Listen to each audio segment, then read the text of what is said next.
all to the first video of class 11 physics alpha series.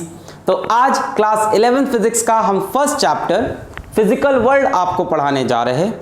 Yes, my name is Alak Pandey and this is your beautiful सा channel physics वाला। इस video का, इस chapter का या class 11 physics के किसी भी चैप्टर का हैंड रिटन नोट्स हो, टाइप्ड नोट्स हो, कोटा के लेवल का बढ़िया असाइनमेंट हो, वो आपको फ्रीली अवेलेबल है हमारी वेबसाइट www.physicswala-alakpande.com। नीचे कमेंट में मैं उसका लिंक दे दूंगा और डिस्क्रिप्शन में भी। एक और इंपॉर्टेंट बात, very soon we are going to launch our Android application. Mobile app हमारा लॉन्च हो रहा है जहां पे ढेर सारा स्टडी मटेरियल क्लास 11th को फ्री में मिलने वाला है। तो वेबसाइट और ऐप के प्रमोशन के बाद शुरू करते हैं फिजिकल वर्ल्ड। तो आप में से ज्यादातर बच्चों ने ये चैप्टर छोड़ दिया होगा। अरे सर, यहां से पेपर में कुछ नहीं आता। बिल्कुल सही बात है, यहां से पेपर में कुछ नहीं आता। फिर भी हम ये चैप्टर पढ़ेंगे to develop interest in physics, for the love of physics. इस चैप्टर में हम पढ़ेंगे कि फिजिक्स क्या है, व्हाट इज फिजिक्स, फिजिक्स का मैथ्स के साथ क्या रिलेशन है, फिजिक्स और टेक्नोलॉजी का क्या रिलेशन है, और सबसे इंपॉर्टेंट स्कोप क्या है फिजिक्स का। यानी अगले 2 साल में 11th और 12th में आपको फिजिक्स में क्या क्या पढ़ना है। सिलेबस का एक ओवरव्यू होगा। 2 ही साल में पढ़ना है ना, ये नहीं 3-4 साल में।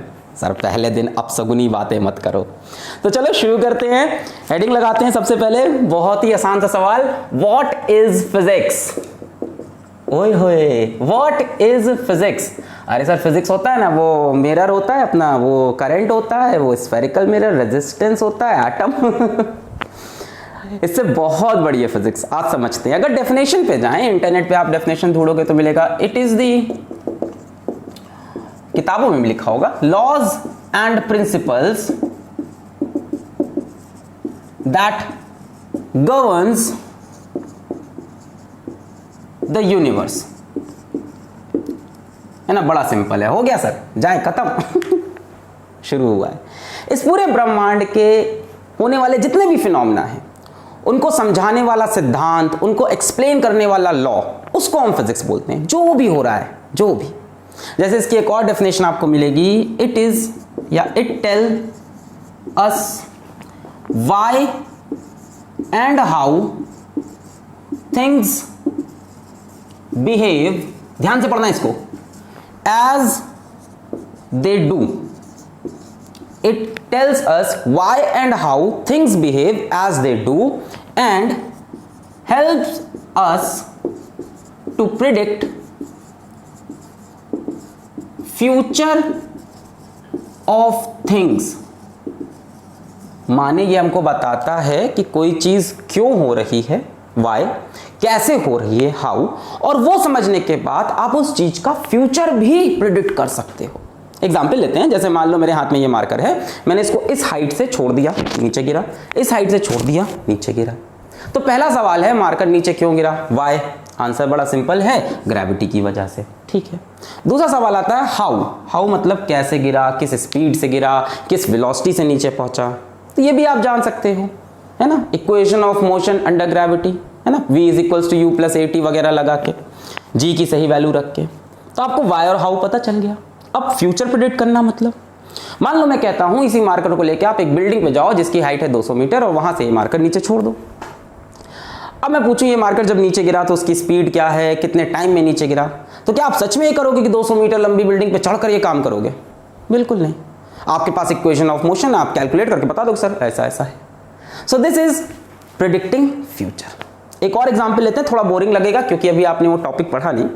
जैसे मान लो हमारे पास पानी की एक ड्रॉप है, उसको हम टेबल पे गिराएं, पानी की ड्रॉप टेबल पे गिराएं, किस शेप की बनेगी? चौकोर तो बनेगी नहीं, स्फेरिकल बनेगी।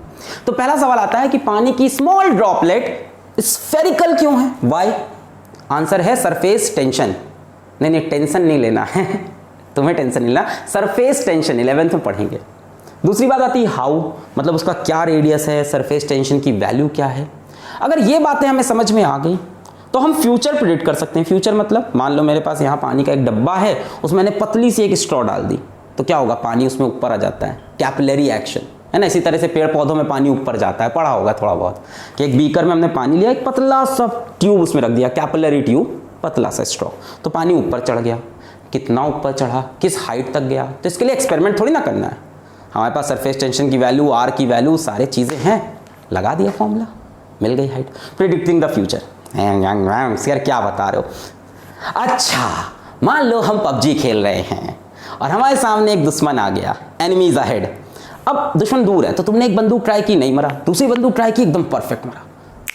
वाई एंड हाउ तुम्हें समझ में आ गया। अगली बार कोई दुश्मन आएगा तो क्या फिर से तुम बंदूक ट्राई करोगे? नहीं, तुम्हें फ्यूचर पता है, तुमने प्रेडिक्ट कर लिया इसको किस बंदूक से मारना है, खट्टे से मार दिया। नहीं सर ये फिजिक्स नहीं है, फिजिक्स तो वो सब होता था, है ना, ओम्स लॉ वगैरह। किसने कहा? सब कुछ फिजिक्स है। जहां पे तुम ये सिद्धांत, ये चीजें लगा सको वो फिजिक्स है। क्या सर कौन सी फिलॉसफी? फिजिक्स फिलॉसफी तो है, फिजिक्स इज फिलॉसफी। कुछ भी बोल रहे हो सर आप तो। ना ना, जितने बड़े बड़े फिजिसिस्ट हैं, जितने बड़े बड़े साइंटिस्ट हैं, सब बड़े बड़े फिलोसफर भी थे। सर आइजैक न्यूटन को देख लो, गैलीलियो को देख लो, सब बड़े बड़े फिलोसफर थे। So everything that is happening around you can be explained with the help of physics. Future predict कर सकते हैं फिजिक्स से। जैसे एक बहुत ही फेमस फिजिसिस्ट हैं मिचियो केकू, मेरे को बोलने में भी टाइम लगा, मिचियो केकू, ठीक है, आप इंटरनेट पे ढूंढ लेना, ये इमेज है उनकी। इन्होंने कहा है if you want to attend the future you have to understand the physics. If you want to understand the future you have to understand physics. अगर फ्यूचर जानना है तो तुम्हें फिजिक्स पकड़नी ही पड़ेगी। तुम्हें मैं कैसे बता दूं फिजिक्स क्या है, फिजिक्स क्या है, फिजिक्स क्या है। बोर्ड पे ये कुछ जौ लिखा है बच्चों, ये 15th सेंचुरी का टेक्स्ट है। और ये कौन सी भाषा है? जी हाँ, सबने सही पकड़ा, ये ग्रीक भाषा है। इस लेटर का मतलब होता है फिजिक्स। एक मिनट, इस लेटर का मतलब होता है नेचर।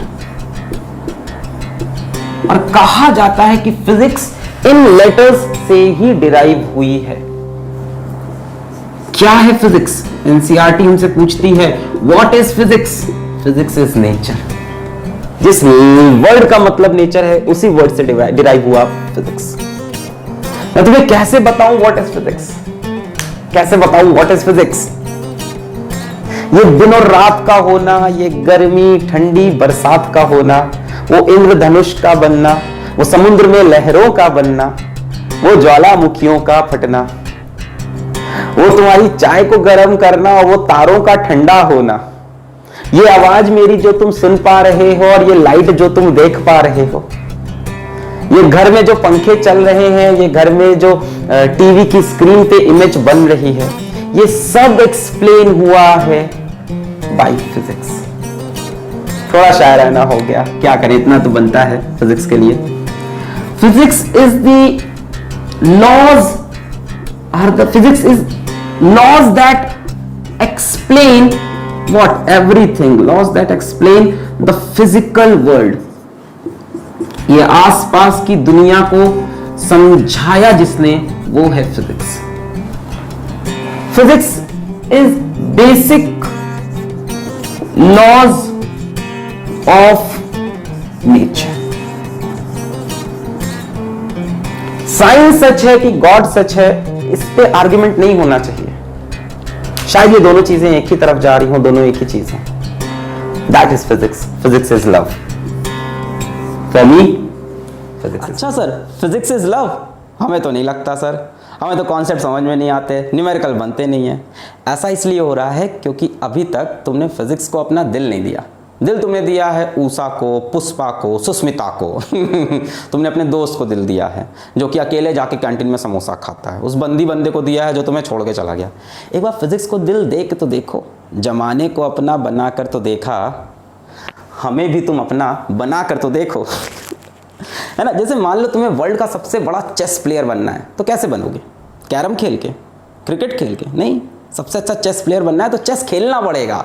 तो यही बात है, फिजिक्स में खेलना पड़ेगा, फिजिक्स में आना पड़ेगा। So this is what is physics. अब चलते हैं अगले पार्ट पे कि what is the relation of physics with mathematics.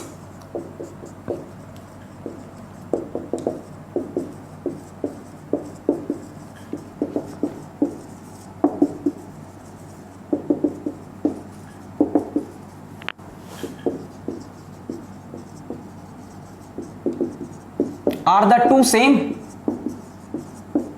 क्या फिजिक्स और मैथ्स सेम चीज है? देखो यार, इसका आंसर ये है कि फिजिक्स इज इनकम्प्लीट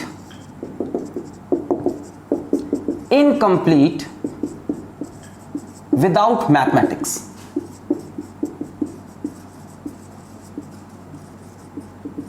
ठीक है, तुमने कोई फिनोमेना देखा, उसके ऊपर लॉ सोचा, फॉर्मूला बनाया। अब तुमको बहुत मैथ्स चाहिए फॉर्मूला बनाने के लिए, तो मैथ्स तो लगनी ही लगनी है ना। जितने भी बड़े बड़े स्पेस मिशन होते हैं उसमें एक टीम होती है बड़े बड़े मैथमेटिशियन की, जिनका काम होता है ढेर सारी रिगरस इक्वेशंस को सॉल्व करना प्रोजेक्ट को सक्सेसफुल बनाने के लिए।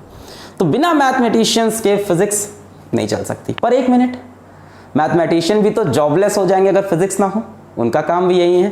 तो ऐसे भी कह सकते हो मैथमेटिक्स या mathematicians are jobless without physics. ठीक है, जैसे इसका बड़ा फेमस कोट है कि physics is the king of science while mathematics is the queen. ये क्या सर, चक्कर चल रहा है। Physics is the king of science while mathematics is the queen. मतलब ना, दोनों में हस्बैंड वाइफ वाला रिलेशन है, एक दूसरे से लड़ते झगड़ते भी रहते हैं, एक दूसरे के बिना रह भी नहीं सकते। हाँ सर, अब फीलिंग आ गई हस्बैंड वाइफ। अरे पढ़ ले अभी। समझ में आया। पर कुछ लोग ऐसे होते हैं जिनके अंदर दोनों कैरेक्टर होते हैं, जैसे sir Isaac Newton, great mathematician as well as great physicist. हमेशा आप देखोगे कि फिजिसिस्ट और मैथमेटिशियन में हमेशा चलता रहता है एक दूसरे का मजाक उड़ाना, है ना। जैसे ये वीडियो आप देख लो, इनका है रिचर्ड फीमन का, तो वो मजाक उड़ा रहे हैं मैथमेटिशियन का कि मैथमेटिशियन जनरल बातें करता है, पर्टिकुलर सोल्यूशन नहीं देता, है ना। ये वाला वीडियो इसमें ये दिया हुआ है। तो ये चीज़ क्लियर हो गई आपको। अब इसके बाद आता है two fundamental principles in physics. Two fundamental principles in physics, जो आपको पूरी फिजिक्स में देखने को मिलेंगे। पहला है यूनिफिकेशन, अरे याद नहीं करना है, बस एक इंट्रोडक्शन है। दूसरा है रिडक्शनिज्म, नाम भारी भारी लग रहा है, अंदर चीज बहुत सिंपल है। यूनिफिकेशन और रिडक्शनिज्म। पहले यूनिफिकेशन समझते हैं। यूनिफिकेशन यानी यूनिफाई करना, एक अटेम्प्ट है, attempt to explain various phenomena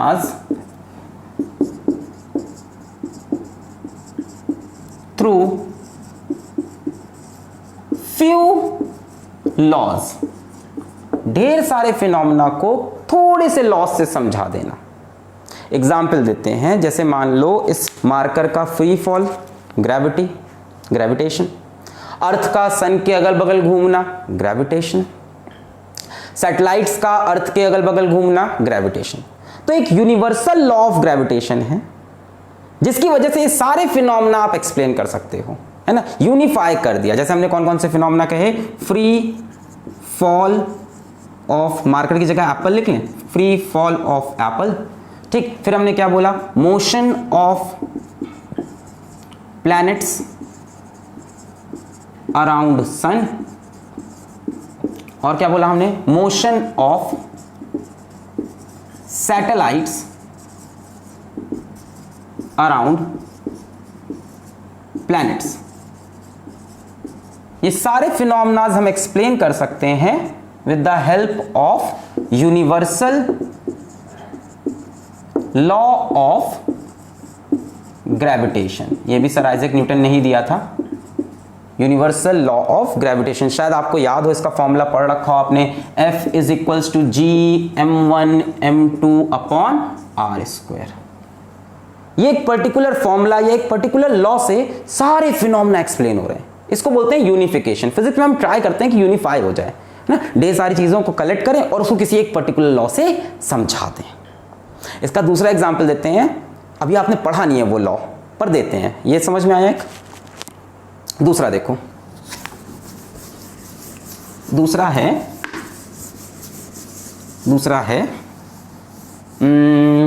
चलो हम तुमसे बात करते हैं। मान लो मैं अपने हाथ को ऐसे ऐसे ऐसे से रब करूं तो मेरे हाथ गर्म हो जाएंगे, है ना। मैं ऐसे ऐसे से रब किया, गर्म हो गए, ठीक है। अच्छा, मैं अपने हाथ को अगर गर्म करूं तो क्या ऐसे ऐसे रब होने लगेगा? क्यों? कंजर्वेशन ऑफ एनर्जी तो है, ये एनर्जी लगाई, हीट हो गया। अब हीट करें तो चलना क्यों नहीं स्टार्ट किया? हैं? काइनेटिक एनर्जी से हीट प्रोड्यूस हुई तो गर्म कर दें तो चलने क्यों नहीं लगा? अरे सर ये तो फालतू की बात है। क्यों भाई? कंजर्वेशन ऑफ एनर्जी तो वैलिड है, हैं? हमने हाथ को रब किया, काइनेटिक एनर्जी से हीट बनी, अब हाथ को हीट करें तो चलना चाहिए, नहीं चला। एक तरफ हो रहा है काम, एक तरफ नहीं हो रहा, रिवर्स वाला काम नहीं हो रहा। जैसे मान लो हमारे पास कोई टॉय वाली वो कार हो, टॉय जो कार होती है, उसको हमने जूम करके किसी टेबल पे ऐसे जूम करके भेज दिया, थोड़ी देर बाद वो रुक जाएगी, तो ये काइनेटिक एनर्जी कहाँ गई? ये काइनेटिक एनर्जी है ना, कहाँ गई? ये फ्रिक्शन में चली गई, यानी हीट में कन्वर्ट हो गया। जिसके ऊपर चल रही है उसको हीट कर रही है, ठीक है, हीट में कन्वर्ट हो गई काइनेटिक एनर्जी, ठीक है। अच्छा, वही खिलौने वाली कार को, टॉय कार को मैं नीचे से हीट करूं माचिस लगा के, तो क्या वो चलने लगेगी? हीट करने पे क्या काइनेटिक एनर्जी चलने लगेगी? नहीं सर, ये भी नहीं हो रहा। एक तरफ से हो रहा है, दूसरी तरफ से नहीं हो रहा है। जैसे मान लो मेरे हाथ में एक कप हो, उसमें बढ़िया एकदम चाय, मस्त चाय बनी हो, और वो नीचे गिर जाए तो वो टूट जाएगा। सर ये तो सबको पता है। क्या वो कप वापस नीचे से उठ के वापस जुड़ता वो ऊपर आएगा? अरे सर क्या बात कर रहे हो आप। ये सारी चीजें ये दिखा रही हैं कि कुछ रिएक्शन, कुछ फिनोमेना एक डायरेक्शन में तो होते हैं, दूसरे डायरेक्शन में नहीं होते। जैसे झरना है, पानी ऊपर से नीचे ही गिरता है, नीचे से ऊपर नहीं जाता है ना। तो इन सारी चीजों को एक्सप्लेन करता है सेकंड लॉ ऑफ थर्मोडायनेमिक्स। ये भी क्या है? Unification. Second law of thermodynamics, जो कि कहता है कि वो प्रोसेस फीजिबल है जिसमें एंट्रोपी ग्रेटर देन जीरो हो। फीजिबल मतलब स्पॉन्टेनियस है। कुछ नहीं समझ में आ रहा सर, मतलब खुद से हो जाएंगे। अब सर एंट्रोपी क्या होती है? अभी रुको भैया, 11th शुरू हुआ है, वेलकम टू क्लास 11th। अभी तो मैं बता रहा हूं आपको बेसिक्स, है ना। सेकेंड लॉ ऑफ थर्मोडायनेमिक्स आपने कई ढेर सारे फिनोमेना एक्सप्लेन कर लिए कि कई रिएक्शंस एक तरफ होते हैं। रिएक्शंस, सब रिएक्शंस ही तो है। ये क्या है? वर्क से हीट बनी है, वर्क से, समझो, वर्क से हीट बनी, पर हीट से वर्क पूरी पूरी नहीं बनती। सब पढ़ोगे आप आगे, हैं। जैसे इसके लिए एक रिएक्शन ले लो, फॉर एग्जांपल मेरे पास NaCl हो और उसमें हम AgNO3 ऐड कर दें, तो मेरे पास AgCl के प्रेसिपिटेट बन जाएंगे। अरे सर केमिस्ट्री पढ़ाने लग गए। एक जमाने में मैं केमिस्ट्री का टीचर हुआ करता था, तो AgCl का प्रेसिपिटेट बन गया। प्रेसिपिटेट मतलब ये सॉल्युबल नहीं है। क्या ये रिएक्शन वापस जाएगा? रिवर्सिबल होगा? नहीं। कंजर्वेशन ऑफ एनर्जी तो वैलिड है, क्यों नहीं हो रहा?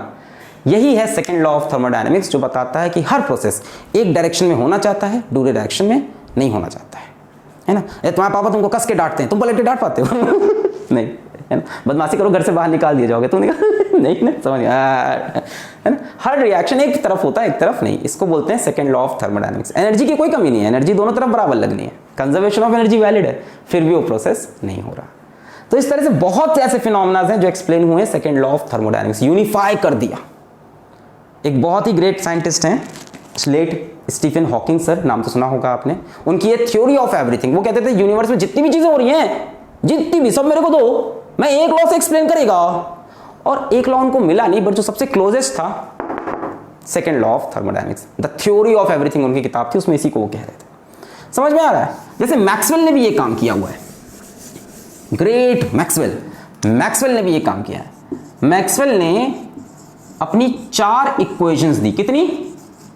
चार इक्वेशंस दी।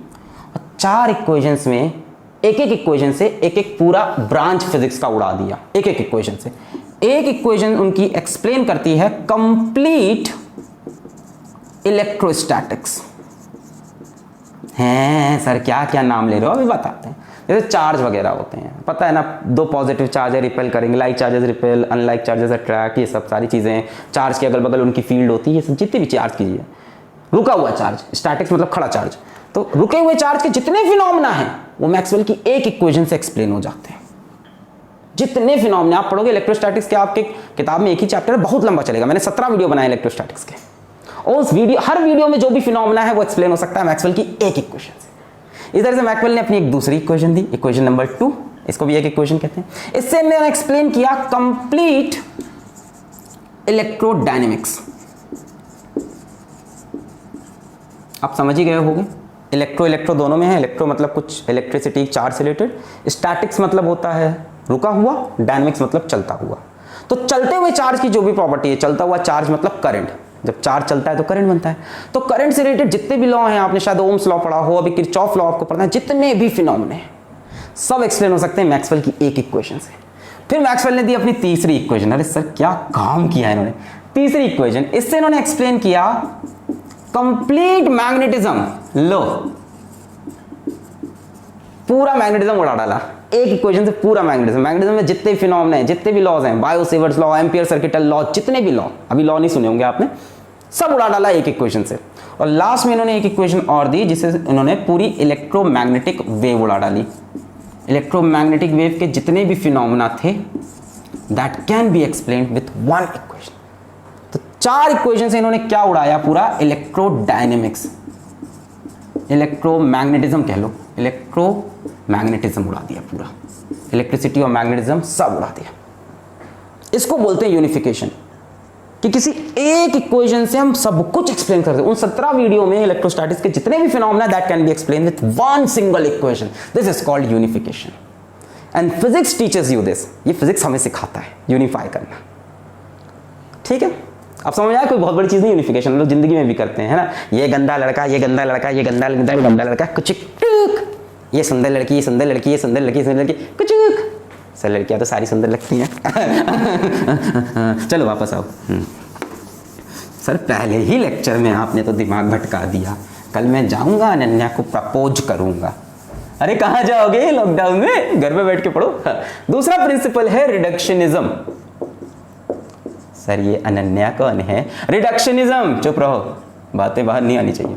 रिडक्शनिज्म क्या है कि एक बड़ी प्रॉब्लम को सॉल्व हम कैसे करते हैं, उसको छोटे छोटे पार्ट में तोड़ के। हाँ बस यही है। To study a large system हम क्या करेंगे, study properties of constituent particles. Simple. जैसे मान लो हमको एक जनरेटर की वर्किंग समझनी है। जनरेटर बाहर देखा है? बड़ा मन करता है ना से घुमाने का, टिक टिक टिक। हाँ वही तो, उस जनरेटर को देखा है, हम जनरेटर की पूरी वर्किंग समझनी है, सब समझना है। ऐसे देख के बाहर से समझ में नहीं आएगा, हम जाएंगे एक एक पार्ट खोलेंगे। हम देखा इसके अंदर क्या क्या है, हमने देखा भाई इसके अंदर मैग्नेट्स हैं, तो इन मैग्नेट का क्या फंक्शन है, तो हमने इसका एक पार्ट निकाला, उसको पढ़ा। फिर हम देखा इसके अंदर एक आर्मेचर कॉइल है, कुछ नहीं होता, कॉइल होता है, लोहे का इसे घुमा दिया, है ना, कॉपर का इसे घुमा के बना दिया, कॉइल है, ठीक है सर समझ गए। इसके अंदर हमने देखा कि स्लिप रिंग्स हैं, है ना, रिंग है, कॉपर की बनी हुई रिंग है। तो हम छोटे छोटे पार्ट की स्टडी कर लेंगे, हमें समझ में आ जाएगा सब मिलके कैसे काम कर रहे हैं। आपको किसी भी बड़ी चीज़ की स्टडी करनी हो तो यही तो करते हैं हम, कि उसको छोटे छोटे उसे कंस्टिट्यूएंट पार्टिकल्स देख लो कि कैसे काम कर रहे हैं, सबको मिला दो, पूरा समझ में आ जाए। रिडक्शनिज्म, रिड्यूस करते हुए पढ़ना। And reductionism is a very popular method to study anything, not physics, to study anything in science, है ना। हमने जनरेटर का एग्जांपल दिया, आप कोई और एग्जांपल ले सकते हो। जैसे बबीता कैसे चलती है, कौन? बबीता, हाउ सी वॉक्स, बबीता कैसे चलती है ना। तो एक तो बड़ा सिंपल हो गया, ऐसे चलती है पर कैसे, है ना। तो इसको हम तोड़ेंगे पार्ट में, बबीटा। तो बबीटा चलती है अपने लेग्स के हेल्प से, तो हम पढ़ेंगे लेग की मसल क्या होती है, ये एक्शन कैसे होता है। फिर हम पढ़ेंगे कि माइंड का क्या खेल होता है इसमें। फिर हम पढ़ेंगे आई का क्या खेल है, आँख बंद करके थोड़ी ना चलेगी, ऐसे करके है, आँख का क्या खेल है उसमें, ईयर का क्या खेल है। हम कॉन्स्टिट्यूएंट पार्टिकल्स देख लेंगे कि क्या रोल प्ले कर रहे हैं, और सबको जोड़ देंगे तो हमें लार्ज सिस्टम की वर्किंग समझ में आ जाएगी। This is called reductionism. जैसे इसका एक एनसीईआरटी में एग्जाम्पल है कि हमें थर्मोडायनेमिक्स के लॉ नहीं समझ में आ रहा है कि कोई गैस कैसे हीट होती है, टेम्परेचर कैसे मेजर होता है। तो हमने क्या किया, हमने पढ़ी kinetic theory of gases. Sir क्या नया नया नाम ले रहे हो, नहीं पता है हमें? हाँ पता है मुझे। थर्मोडायनेमिक्स होती है हीट की पूरी स्टडी वगैरह, हीट फ्लो की पूरी स्टडी। हमें वो समझ में नहीं आ रही थी, तो हमने एक चैप्टर एक टॉपिक इंट्रोड्यूस किया जो उसकी कॉन्स्टिट्यूएंट पार्टिकल्स का है, काइनेटिक थ्योरी ऑफ गैसेस, जिसमें हम मॉलिक्यूल्स की बात करेंगे। हम मॉलिक्यूल्स की स्टडी करके समझ लेंगे कि ये सब मिलकर क्या बनेंगे। क्लियर है ना? ये तुम्हें पता चलना है क्लास 7B में क्या पढ़ाया जा रहा है, तो घुसोगे थोड़ी ना वहाँ से, एक बच्चा बाहर निकालोगे क्या पढ़ा रहे हैं, इंग्लिश में क्या पढ़ा रहे हैं, फिजिक्स में क्या पढ़ा रहे हैं, केमिस्ट्री में पता कर लिया। कॉन्स्टिट्यूएंट पार्टिकल की स्टडी कर लो तो सिस्टम के बारे में पता चल जाता है। This is reductionism. अब एक मिनट, रिडक्शनिज्म सिर्फ इसलिए इंपॉर्टेंट नहीं है कि आपने ये सिस्टम समझा। सुनो सुनो सुनो सुनो, इसलिए तो इस वीडियो पे आए हो तुम, मजा लेने। हाँ तो मजा लेने, हाँ ताली बजाओ, बहुत बढ़िया। तो ये नहीं है कि सिर्फ ये सिस्टम समझा। जब तुम इसके पार्ट, ये छोटे छोटे पार्ट्स के बारे में समझ लिए, अब तुम इससे कोई फ्यूचर में दूसरी डिवाइस भी बना सकते हो। कॉन्स्टिट्यूएंट पार्टिकल्स की तुमने वर्किंग समझ ली, अब तुम इसको यूज करके फ्यूचर में कहीं और भी यूज कर सकते हो। रिडक्शनिज्म का ये भी फायदा है। अगर इसी जनरेटर बाहर से देख के चले आते तुम्हें उसकी फिजिक्स ही नहीं समझ में आती, फिर हम तुमसे पूछते ट्रांसफार्मर में मैग्नेट का क्या रोल है, तुम्हें पता नहीं। तो कॉन्स्टिट्यूएंट पार्टिकल की वर्किंग समझने से आप फ्यूचर में इससे और डिवाइसेस बना सकते हो। Reductionism helps in future advancements. समझ में आया? तो ये दो बेसिक प्रिंसिपल्स हैं फिजिक्स के। बाद हम पढ़ेंगे scope and excitement of physics. Scope and excitement of physics. अब मजा आएगा ना बिड़ू। हाँ, तो स्कोप क्या है कि क्या क्या पढ़ना है, मतलब एक तरह से सिलेबस है ना। तो स्कोप क्या क्या होता है, दो तरह के स्कोप होंगे। एक होगा बड़ी बड़ी चीज़ों का यानी मैक्रोस्कोपिक, बड़े बड़े फिनोमेना पढ़ना, बड़ी बड़ी चीज़ों की डिटेलिंग पढ़ना। दूसरा माइक्रोस्कोपिक, मतलब हम क्वांटम लेवल पे जाएंगे, छोटी छोटी चीज़ों की बात करेंगे। ठीक है, तो देखते हैं कि इसमें से 11th में क्या क्या है और 12th में क्या क्या है, मैक्रोस्कोपिक एंड माइक्रोस्कोपिक। तो पहले मैक्रोस्कोपिक में देखते हैं क्या क्या पढ़ना है। मैक्रोस्कोपिक, अच्छा हमारे यहाँ का सिलेबस ऐसा डिजाइंड है ना कि सब कुछ थोड़ा थोड़ा पढ़ा देते हैं, थोड़ा थोड़ा ऊपर ऊपर से सब कुछ पढ़ाएंगे। तो मैक्रोस्कोपिक में सबसे पहले हमें पढ़ना है मैकेनिक्स, ये अपनी क्लास 11th में है डिटेल में। इसके बाद हमें पढ़ना है थर्मोडायनेमिक्स। ठीक है, यहाँ हम छोटे छोटे पार्टिकल की बहुत बात नहीं करेंगे, इलेक्ट्रॉन वगैरह की, न्यूट्रॉन प्रोटॉन कुछ नहीं, ऊपर ऊपर से बड़ी बड़ी चीज। थर्मोडायनेमिक्स ये भी अपनी 11th में है। इसके बाद हम पढ़ेंगे इलेक्ट्रोमैग्नेटिज्म। इलेक्ट्रोमैग्नेटिज्म है ना, इलेक्ट्रिसिटी, चार्ज, मैग्नेटिज्म के बारे में। और इसके बाद हमें पढ़ना है ऑप्टिक्स। ये दोनों अपना हो जाएगा 12th में। तो सर इसको तो छोड़ दो अभी, नहीं हम सब बताएंगे थोड़ा थोड़ा। ठीक, तो पहले बात करते हैं मैकेनिक्स। तो मैकेनिक्स में क्या क्या पढ़ोगे, चैप्टर का नाम नहीं लिख रहे, तो चैप्टर का नाम लिखेंगे बहुत हो जाएंगे। ऊपर ऊपर से बता रहे हैं, आप मोशन पढ़ोगे। ठीक है, ये वेलोसिटी, ये डिस्प्लेसमेंट, ये क्या होता है, ये वगैरह वगैरह। फिर आप पढ़ोगे लॉज ऑफ मोशन, कि किन लॉज से मोशन होता है, Newton laws of motion, force वगैरह ये सब देखोगे। ये काइनेमेटिक्स हो गया, ये लॉज ऑफ मोशन हो गए। फिर मोमेंटम वगैरह देखोगे, वर्क देखोगे, एनर्जी देखोगे, है ना, कोलिजन क्या होता है, सेंटर ऑफ मास, सब चैप्टर के नाम है, टॉपिक के नाम। फिर रोटेशनल पूरी आप पढ़ोगे, रोटेशनल मोशन, घूमने वाला मोशन पूरा पढ़ना है। ठीक, ग्रेविटेशन पढ़ोगे, मजा ही आ जाएगा ना, कि प्लैनेट्स वगैरह कैसे घूमते हैं, सैटेलाइट्स वगैरह कैसे वर्क करती हैं, कैसे घूमती हैं, ये सारी चीज़ें। क्लासिकल मैकेनिक्स है, कोई मॉडर्न चीज़ें नहीं पढ़ोगे, क्लासिकल चीज़ें कि कैसे घूमती हैं, वेलोसिटी क्या है, काइनेटिक एनर्जी, पोटेंशियल एनर्जी, इन सब पे हम टिकेंगे। इसके बाद आप पढ़ोगे प्रॉपर्टीज ऑफ सॉलिड्स, और आपको प्रॉपर्टीज ऑफ फ्लूइड्स भी पढ़ना है ना। जब फ्लूइड रेस्ट पे हो, फ्लूइड स्टैटिक, फ्लूइड मोशन में हो, फ्लूइड मोशन है ना, फ्लूइड डायनेमिक्स है ना, law of flotation, Archimedes principal, ये सब कवर करना है इन डिटेल। और भी बहुत नए नए लॉ आएंगे, स्टोक्स लॉ वगैरह, बहुत सी नई चीज़ें मिलेंगी। इसके बाद आपको ऑसिलेटरी मोशन देखना है। ऑसिलेटरी मतलब पेंडुलम वाला टू डू डू डू डू डू पीरियोडिक टाइप का मोशन, वो एकदम डिटेल में जाएंगे। उसके बाद आपको वेव पढ़नी है, मैकेनिकल वेव यानी वेव मैकेनिक्स बोल लो, या तो जैसे आप साउंड वेव देखते हो वो एक मैकेनिकल वेव है। तो ये सारी चीज़ें हम 11th में कवर करेंगे इन डिटेल। चैप्टर का नाम लिखूँ तो बहुत चैप्टर्स हो जाएंगे। 11th का मेजर पोर्शन तो यही है जो आपके सामने क्लासिकल मैकेनिक्स है, कोई मॉडर्न चीज़ें नहीं, बहुत पहले से डिस्कवर्ड है। उन्हीं के लॉस को हम, बेसिक लॉस को पकड़ लेंगे जो फिजिक्स में लगते हैं, उनके ऊपर न्यूमेरिकल सॉल्व करेंगे, अपनी बेसिक्स मजबूत करेंगे। साथ में आपको थर्मोडायनेमिक्स भी पढ़ना है, ये भी क्लासिकल फिजिक्स ही है। इसमें आप क्या पढ़ोगे कि हीट वगैरह क्या होता है, टेम्परेचर क्या होता है। ठीक है, जैसे अभी मैंने लिखा था सेकेंड लॉ ऑफ थर्मोडायनेमिक्स, तो वैसे ही लॉज क्या होते हैं, लॉज ऑफ थर्मोडी है ना, थोड़ा कूल बनते हैं, थर्मोडी है ना, लॉज ऑफ थर्मोडी। हीट इंजन कैसे काम करता है, हीट ट्रांसफर के क्या क्या तरीके हैं, उनमें कैसे कैसे मैकेनिक्स होती है, उसकी क्या क्या इक्वेशन बन सकती है। लाइक नाम सुन रखा होगा, कंडक्शन, कन्वेक्शन, और बोलो रेडिएशन। बहुत बढ़िया पढ़ रखा है ना। हाँ सर ये सब तो ऐसे कर देंगे, अभी आओ डिटेल में। ये हो गया 11th की बात। 12th की बात करते हैं, आप इंटरेस्ट लेना बंद कर चुके होगे। 12th की बात करते हैं तो यहाँ आप बात करोगे चार्ज वगैरह की, है ना, इलेक्ट्रो यानी चार्ज की पूरी बात होगी। चार्जेस के बीच में फोर्स क्या होती है, चार्ज फील्ड कैसे बनाता है, बहुत डिटेल में। कैपेसिटर कौन सी डिवाइस होती है। आप बात करोगे करंट इलेक्ट्रिसिटी की, आप करंट की बात करोगे, यहाँ पे बात होगी डीसी करंट की। इन पे बेस्ड आप डिवाइसेस की बातें करोगे। फिर आप आ जाओगे मैग्नेटिज्म समझोगे पूरा। फिर टॉपिक आएगा आपका इलेक्ट्रोमैग्नेटिज्म या इलेक्ट्रोमैग्नेटिक इंडक्शन।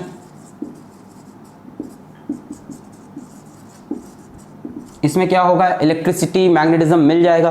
फिर आप पढ़ोगे पूरा एक अलग से चैप्टर है ऑल्टरनेटिंग करंट। पहले आपने डायरेक्ट करंट पढ़ा, फिर ऑल्टरनेटिंग करंट। फिर आप पढ़ोगे electromagnetic wave, EMW, electromagnetic wave, जैसे लाइट एक इलेक्ट्रोमैग्नेटिक वेव है। तो ये सब चीजें आएंगी आपकी इलेक्ट्रोमैग्नेटिज्म के अंदर।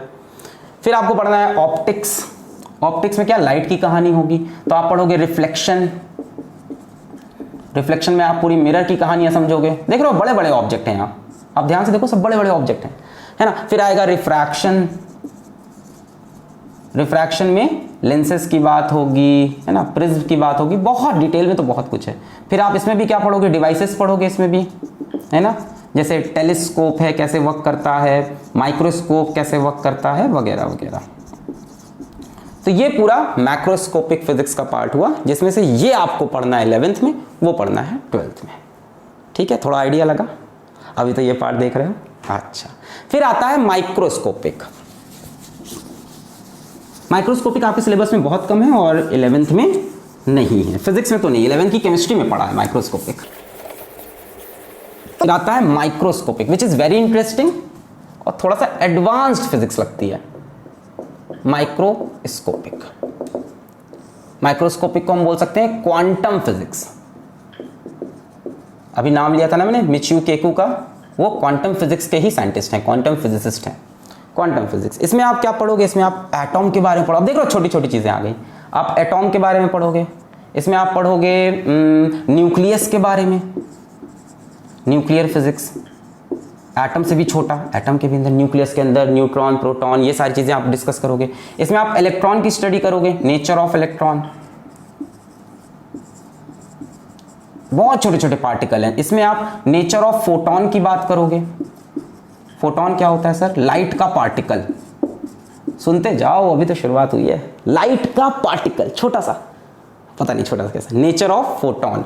इसमें आप सेमीकंडक्टर्स की बात करोगे। सेमीकंडक्टर क्या होते हैं सर, सिंपल एग्जांपल, घर में आपके एलईडी टीवी है, एलईडी बल्ब होगा, लाइट इमिटिंग डायोड, वो सेमीकंडक्टर। तो ये पूरा का पूरा जो है ना, ये आपके क्लास 12th में, 11th में इसका कोई भी पार्ट नहीं है अभी। ये थोड़ा सा केमिस्ट्री में आपके है, एटॉमिक स्ट्रक्चर। ठीक है, तो ये हो गया अपना सिलेबस या स्कोप ऑफ फिजिक्स। इसके बाद आती है बात एक्साइटमेंट ऑफ फिजिक्स, कि फिजिक्स में एक्साइटमेंट क्यों होगी। बड़ी ही बेवकूफी की बात है, एक्साइटमेंट ऑफ फिजिक्स। एक्साइटेड तो अभी से ही हो गए इतना सिलेबस देख के सर डराओ नहीं। एक्साइटमेंट क्या है फिजिक्स में, पहली चीज तो ये है कि आपको डे टू डे लाइफ की चीजें समझ में आने लगी, है ना, आप डेली लाइफ की चीजों को समझने लगे, डेली लाइफ फिनोमेना, इनको आप अंडरस्टैंड करने लगे, है ना, क्यों कैसे होता है, क्यों क्यों कैसे, है ना। दूसरी बात क्या है, दूसरी बात यह है कि आप एक्सपेरिमेंट्स करने लगे, है ना, कंडक्टिंग एक्सपेरिमेंट्स, बड़ा मज़ा आता है कि ऐसा हो रहा है तो ऐसा करके देखें तो क्या होगा, ये एक्साइटमेंट है। तीसरी बात क्या है, तीसरी बात है कि आप अप्लाई करके एप्लीकेशंस बना रहे हो बढ़िया बढ़िया, है कि नहीं। एक्साइटमेंट ऑफ फिजिक्स, आपने खूब पढ़ाई की, आपने क्या किया, लैपटॉप का साइज छोटा करते करते करते आपने टैबलेट बना दिया, या मोबाइल का साइज बड़ा करते थे टैबलेट बना दिया, है ना, डिस्कवरीज होती जा रही हैं, तो अप्लाई करते जा रहे हो। चौथी बात क्या है कि आप फ्यूचर प्रिडिक्ट कर सकते हो, फ्यूचर प्रिडिक्शन। इसका बेस्ट एग्जाम्पल है गूगल मैप्स। कितनी सही चीज है ना, ड्राइव करते हुए जॉब पहले ही बता देगा कि ये इतना लंबा रास्ता है, इस पे इतना टाइम लगेगा। क्या है ये, स्पीड, डिस्टेंस, टाइम, और थोड़ा सा क्राउड मैनेजमेंट, और टाइम भी देखता है किस टाइम कैसा क्राउड है, क्या है, पूरा एस्टिमेटेड टाइम बता रहा है। पूरी फिजिक्स और मैथ्स ही तो है ये, प्रिडिक्शन ऑफ फ्यूचर। तो ये है एक्साइटमेंट ऑफ फिजिक्स, कि फिजिक्स का यूज करके क्यों मजा आता है। ठीक है अब किताब में हेडिंग है तो बता रहे थे हम, एक्साइटमेंट ऑफ फिजिक्स। इसके बाद आता है physics and technology, physics and technology, दोनों एक दूसरे के फादर हैं, दोनों एक दूसरे के फादर हैं। फिजिक्स से बनती है टेक्नोलॉजी और टेक्नोलॉजी की डिमांड से बनती है फिजिक्स। देखो पहली चीज #1 new physics gives rise to new technology. Physics का कोई नया पोर्शन स्टडी करना स्टार्ट किया साइंटिस्ट ने, एक नई टेक्नोलॉजी तैयार हो गई। जैसे जैसे जैसे मान लो सिलिकॉन चिप्स की स्टडी हुई। सिलिकॉन क्या है, अभी पीरियोडिक टेबल पे एक एलिमेंट है आपका। तो सिलिकॉन चिप्स की जब स्टडी हुई तो इससे बने सेमीकंडक्टर्स। अब सेमीकंडक्टर से क्या बना सर, इससे बना भाई तुम्हारा लैपटॉप, इससे बने तुम्हारे मोबाइल फोन के सर्किट्स, इससे बने TV sets, LED TV, LED bulb, सब सेमीकंडक्टर से। पर किसी को पता नहीं था कि सिलिकॉन चिप की स्टडी करने से ये बनेगा। New physics give rise to new technology. Scientist बैठा है किसी चीज पे स्टडी कर रहा है, उसे पता नहीं क्या होगा, पूरी स्टडी कर रहा, अरे इससे तो ये बना सकते हैं। तो new physics give rise to new technology. जैसे दूसरा पॉइंट देखो, इलेक्ट्रोमैग्नेटिक वेव की डिटेल्ड स्टडी की जा रही थी। किसी को पता नहीं इसका फ्यूचर क्या है, इससे क्या फायदा होगा, बट हाँ स्टडी तो करनी है, समझना तो है क्यों कैसे। तो इलेक्ट्रोमैग्नेटिक वेव की खूब स्टडी की गई और इससे बने हमारे वायरलेस कम्युनिकेशन।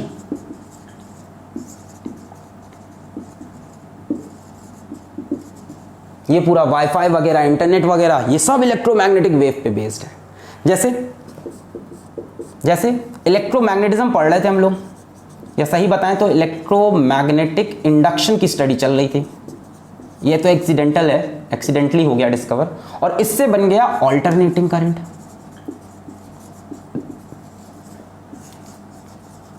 पहले था डायरेक्ट करंट, फिर ऑल्टरनेटिंग करंट के लिए क्या क्या बनाना पड़ गया आपको, ट्रांसफार्मर बनाना पड़ गया है, नई टेक्नोलॉजी, आपको जनरेटर बनाना पड़ गया, घर की आपकी सारी डिवाइस फंक्शन करने लगी ऑल्टरनेटिंग करंट पे। हुआ कैसे, एक एक्सीडेंटल डिस्कवरी हो गई, किसी को पता नहीं था कि ये ढूंढना है, कोई ऐसी बस डिस्कवरी कर रहा था, फिजिक्स पढ़ रहा था, बना बस ये। तो new physics give rise to new technology. जैसे एटम की रिसर्च करते करते एटॉमिक बॉम्ब बन गया, पर उसको मैं न्यू टेक्नोलॉजी नहीं बोलूंगा, है ना, डिस्ट्रक्टिव है। तो जब भी आप फिजिक्स में, जब भी साइंटिस्ट पूरी दुनिया में नई नई चीजें पढ़ रहे हैं तो उनको ये नहीं पता है कि इसका क्या एप्लीकेशन है, वो पढ़ रहे हैं। फिर दो तीन चीजों को जोड़ा, दो तीन तरह की फिजिक्स जोड़ा, नई टेक्नोलॉजी सामने आ गई। ठीक, इसका वैसे वाइसे वर्सा भी ट्रू है कि न्यू टेक्नोलॉजी या need of technology give rise to new physics, ये ज्यादा होता है।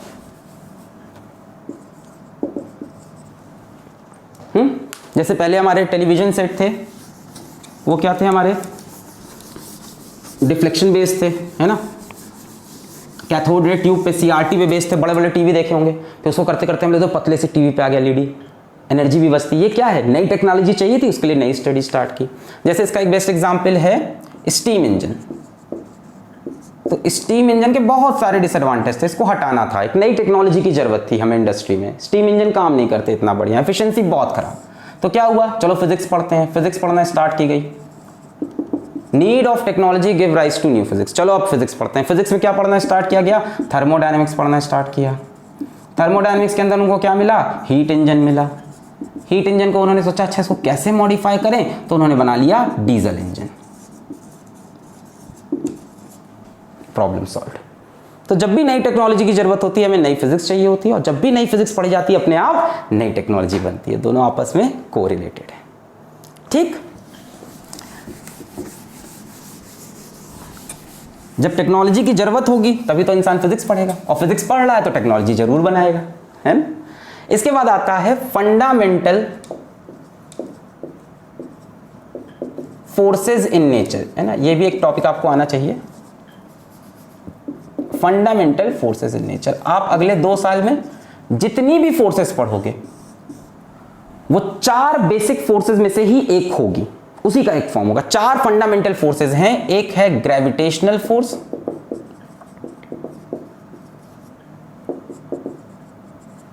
एक है वीक न्यूक्लियर फोर्स, एक है इलेक्ट्रोमैग्नेटिक फोर्स, और एक है स्ट्रॉन्ग न्यूक्लियर फोर्स। आप जितनी भी फोर्सेस पढ़ोगे अपने सिलेबस में, बहुत सी फोर्सेस का नाम हमेशा चेंज होता रहेगा, ये वाली फोर्स वो वाली फोर्स, नाम हमेशा चेंज होगा, है ना, कूलम्स फोर्स, न्यूटन्स फोर्स वगैरह वगैरह। सब इन्हीं 4 फोर्सेस के अंदर से कहीं ना कहीं डेवलप होंगी। बेसिक में यही 4 फोर्सेस नेचर में एग्जिस्ट करती हैं। Gravitational force, weak nuclear force, electromagnetic force, strong nuclear force. Gravitational force क्या होती है? जो 2 मासेस के बीच में एक्ट करे, है ना, act between any 2 masses in this universe. इस यूनिवर्स में कोई भी 2 मासेस हैं तो उनके बीच में एक फोर्स लगती है, that is gravitational force. Formula शायद आपको पता हो, 9th में पढ़ रखा हो, F is equals to G(m1m2)/r²। खास बात क्या है कि ये वीकेस्ट फोर्स है, नेचर में एग्जिस्ट करने वाली ये वीकेस्ट फोर्स होती है। इन चारों में सबसे कमजोर फोर्स ये है और सबसे स्ट्रॉन्ग वो है, वीकेस्ट फोर्स। तीसरी बात क्या है, ये एक लॉन्ग रेंज फोर्स है। लॉन्ग रेंज मतलब बड़े बड़े डिस्टेंस पे एक्ट करती है। आप देखो ना, सन अर्थ को अट्रैक्ट कर रहा है, long range force, infinite distance तक ये एक्ट कर सकती है। It can act up to infinite distance. और क्या बात है, डज नॉट रिक्वायर मीडियम। इसको किसी मीडियम की जरूरत नहीं है। स्पेस में कौन सा मीडियम है? कोई मीडियम नहीं। सन और अर्थ के बीच में फिर भी ये फोर्स लग रही है, और जरूरी नहीं कि स्पेस में लग रही है, पूरी यूनिवर्स में लग रही है। यहां पे ये मार्कर, ये व्हाइट बोर्ड पे भी ग्रेविटेशनल फोर्स लगा रहा है। Any 2 masses in this universe attract each other with this force. G(m1) अभी समझेंगे जब डिटेल में पढ़ेंगे। फिर आती है वीक न्यूक्लियर फोर्स। ये बहुत रेयर काइंड की फोर्स है, बहुत ही कम मिलेगी, ये बहुत ही रेयर है।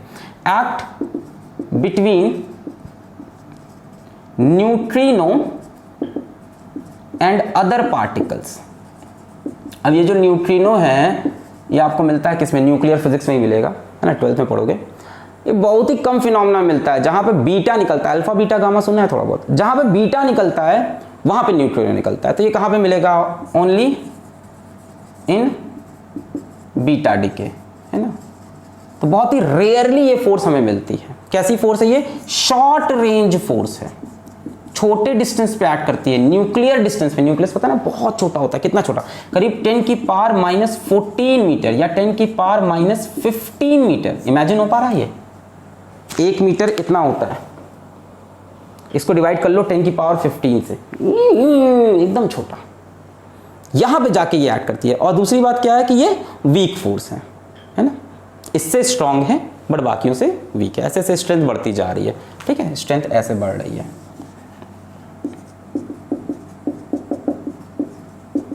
तो ओवरऑल तो ये वीक ही है, हाँ, ग्रेविटेशनल से स्ट्रांग होती है। इसके बाद आती है इलेक्ट्रोमैग्नेटिक फोर्स।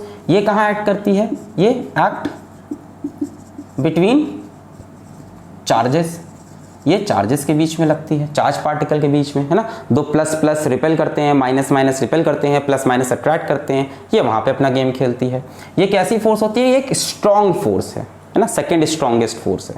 सबसे स्ट्रॉन्गेस्ट स्ट्रॉन्ग न्यूक्लियर, उसके बाद इलेक्ट्रोमैग्नेटिक, उसके बाद वीक न्यूक्लियर जो कि रेयरली मिलने वाली है।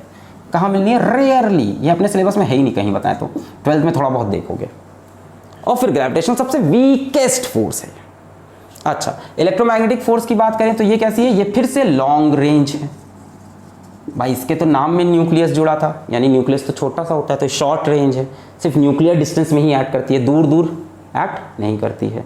न्यूट्रिनो एक पार्टिकल होता है, अभी आप देखोगे इसका ना मास है, इसके पास ना चार्ज है ना। इसको कहते हैं कि भूतिया पार्टिकल है ये, ठीक है। तो वहाँ पे कहाँ खेल आता है? ये तो भाई चार्जेस तो दिखते ही, प्रोटॉन न्यूट्रॉन, किसी बॉडी पे चार्ज हो सकता है। लॉन्ग रेंज में एक्ट करती है, यानी ये भी इनफाइनाइट डिस्टेंस तक एक्ट कर सकती है। अच्छा, और क्या बात करनी होगी? मीडियम, इसको भी मीडियम की जरूरत नहीं है, डज नॉट रिक्वायर मीडियम।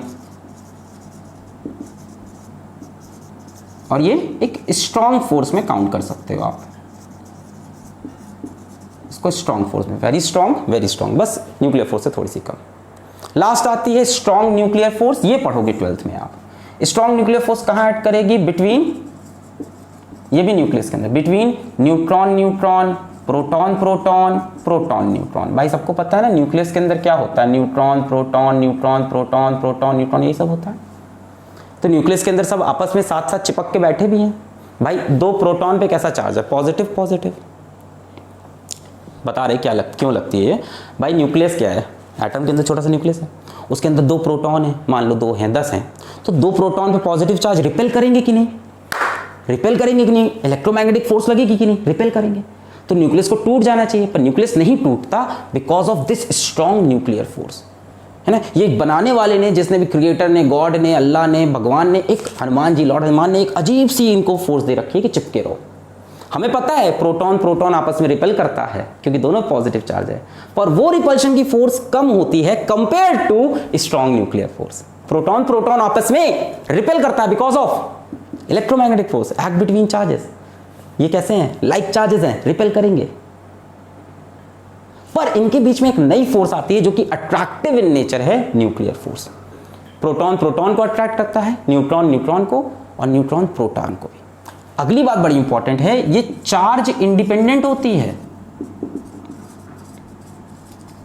इसका चार्ज से कोई लेना देना नहीं है। मतलब जो एक न्यूट्रॉन न्यूट्रॉन के बीच की फोर्स है, the force between neutron neutron is same as force between proton proton is same as force between neutron proton. ये एक नई तरीके की फोर्स है जिसको चार्ज वार्ज से कोई लेना देना नहीं है। आपको पता है न्यूट्रॉन के ऊपर कोई चार्ज नहीं, पर न्यूट्रॉन प्रोटॉन में जितना अट्रैक्शन है उतना ही अट्रैक्शन प्रोटॉन प्रोटॉन में है, और उतना ही अट्रैक्शन न्यूट्रॉन न्यूट्रॉन में भी है। चार्ज पे डिपेंड नहीं करती, न्यूक्लियस के पार्टिकल पे डिपेंड करती है। सब ऊपर वाले के बंदे हैं, सबको बराबर की अट्रैक्टिव फोर्स दे रखी है। इसी की वजह से एक न्यूक्लियस स्टेबल होता है। ठीक ठीक है।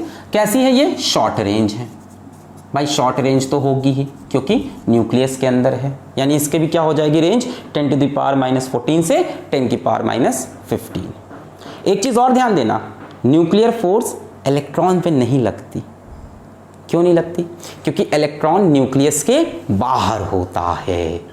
क्लियर है? तो न्यूक्लियर फोर्स, न्यूक्लियस के अंदर जो पार्टिकल उनको न्यूक्लियॉन्स बोलते हैं। सर बहुत पढ़ा दिया जी, है ना, छोड़ते हैं इस पॉइंट को, छोड़ देते हैं अब। यहाँ पे इतना काफ़ी बता दिया, जब पढ़ोगे इसको न्यूक्लियर फिजिक्स 12th में समझना। ये समझ में आया ना? थोड़ा सा मैंने बताने की कोशिश की। प्रोटॉन प्रोटॉन रिपेल कर रहे होंगे पॉजिटिव चार्ज की वजह से। कौन सी फोर्स? इलेक्ट्रोमैग्नेटिक, बट वो वीक है compare to strong nuclear force. ये कैसी है? अट्रैक्टिव है। कैसी है? अट्रैक्टिव। इसी की वजह से एक न्यूक्लियस क्या हो जाता है?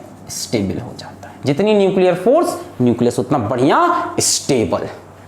न्यूक्लियर फोर्स ना हो तो प्रोटॉन प्रोटॉन रिपेल करके न्यूक्लियस फट जाए, एटम फट जाए, हम फट जाए, दुनिया खत्म हो जाए, पर ऐसा नहीं होता। सबसे वीक ग्रेविटेशनल, फिर वीक न्यूक्लियर, फिर इलेक्ट्रोमैग्नेटिक, फिर स्ट्रॉन्ग। ग्रेविटेशनल मैंने बता दिया, दो मासेस के बीच में, किसी भी दो मासेस, हमारे आपके बीच में भी लग रही है, इनफाइनाइट डिस्टेंस तक जाती है यार। हम भी आपको अट्रैक्ट कर रहे हैं और आपकी वो भी आपको अट्रैक्ट कर रही है। हाँ ठीक है, बहुत बढ़िया। मीडियम की जरूरत नहीं है, वीकेस्ट फोर्सेस नेचर है।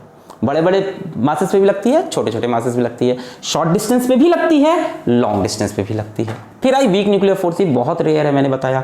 ये न्यूट्रिनो पे लगती है। अब न्यूट्रिनो बहुत रेयर फिनोमिनस में निकलता है, एक पार्टिकल है, अल्फा बीटा गामा, मतलब ऐसा समझ लो न्यूट्रॉन प्रोटॉन जैसा एक पार्टिकल है, इलेक्ट्रॉन जैसा एक पार्टिकल है, बहुत रेयरली निकलता है, मासलेस चार्जलेस भूतिया पार्टिकल है, दिखता भी नहीं है, इनविजिबल। ये अदर पार्टिकल्स को ऊपर ये फोर्स लगाता है। सिर्फ बीटा डीके में ये निकलता है ना। बीटा प्लस डीके होता है, एक बीटा माइनस, एक में न्यूट्रिनो, एक में एंटी न्यूट्रिनो। क्या आप क्या जान के सर। फिर शॉर्ट रेंज होता है, न्यूक्लियर डिस्टेंस पे लगता है, छोटे डिस्टेंस पे, 10 की पावर -15 मीटर तक पे, बहुत छोटे डिस्टेंस पे। फिर इलेक्ट्रोमैग्नेटिक फोर्स आई जो चार्जेस के बीच में है। प्लस प्लस क्या करेंगे? Repel, minus minus repel, plus minus attract. इनका भी फॉर्मूला होता है ना, इनका फॉर्मूला क्या होता है? F = K Q1 Q2 upon R²। Q1 Q2 क्या हो गए? चार्जेस हो गए, K कोई कांस्टेंट हो गया, R उनके बीच का डिस्टेंस। जैसे यहाँ पे भी M1 M2 क्या है बता दूं, ये मान लो M1, ये M2, और इनके बीच का डिस्टेंस R। तो F = G universal gravitational constant, M1 M2 masses और R इनके बीच का डिस्टेंस। इस तरह से Q1 Q2 चार्जेस हो जाएंगे, R उनके बीच का डिस्टेंस, और K एक कांस्टेंट है जो मीडियम पे डिपेंड करता है। अभी इतना छोड़ दो, डिटेल समझ में आया। एक बार इनको कंपेयर कर लेते हैं कि कौन कितना स्ट्रांग है। स्ट्रेंथ की हम बात कर लेते हैं एक बार और। दुनिया में जितनी भी फोर्स मिलेंगी वो इन्हीं में से एक होंगी। ऊपर से उसका नाम कुछ भी रख देंगे आप कि ये फोर्स है ना, this is force between two current carrying wires, electromagnetic force, है ना। आप बोलोगे this is the viscous force, viscous force किस में आ जाएगी? आपकी ग्रेविटेशनल फोर्स में। तो जितनी भी दुनिया की फोर्सेस हैं सब इन्हीं में से एक फोर्स बन के आएंगी।